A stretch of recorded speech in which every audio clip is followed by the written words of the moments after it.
કાકડિયા, ભારતીય કિસાન સંઘ, જિલ્લા મંત્રી ભાવનગર।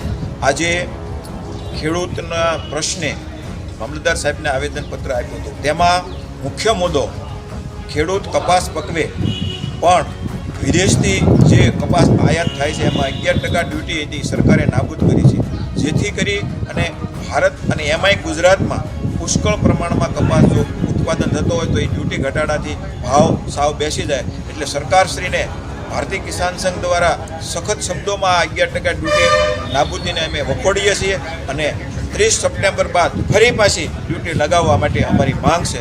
એવો જ બીજો ખેડૂતને નડતો બીજો મુદ્દો છે કે ખાતર, રાસાયણિક ખાતરમાં સરકારે એસપી અને પોટાશમાં જંગી વધારો કર્યો છે, તો એ પણ ભાવ વધારો પાછો ખેંચવો અને રોજ અને ભૂંડથી ખેડૂતોને સતત ત્રાસ છે। એમાંય પણ જો કરંટ કે કાંઈ લાગી ગયું હોય તો ઉપરાંત જંગલ ખાતાવાળા ખેડૂતને હેરાન કરે છે। તો આ તમામ હેરાનગતિમાંથી ખેડૂતને મુક્ત કરી અને ખેડૂત એટલે કે જગતનો તાત, જગતનો બાપ, આ ભારતની અંદર ગમે તે ફેક્ટરીમાં ગમે તે ઉત્પાદન કરે તો એનીથી પેટની અગ્નિ ઠરતી નથી, માત્ર ખેડૂત જ અનાજ પકવી અને લોકોની જઠરાગ્નિ ઠારે છે। તો આ ખેડૂતને હેરાનગતિ ન થાય અને આવા રખડતા જે પશુઓ છે એને તત્કાલ સરકાર યોગ્ય નિકાલ કરે એવી અમારી માંગણી આજની હતી।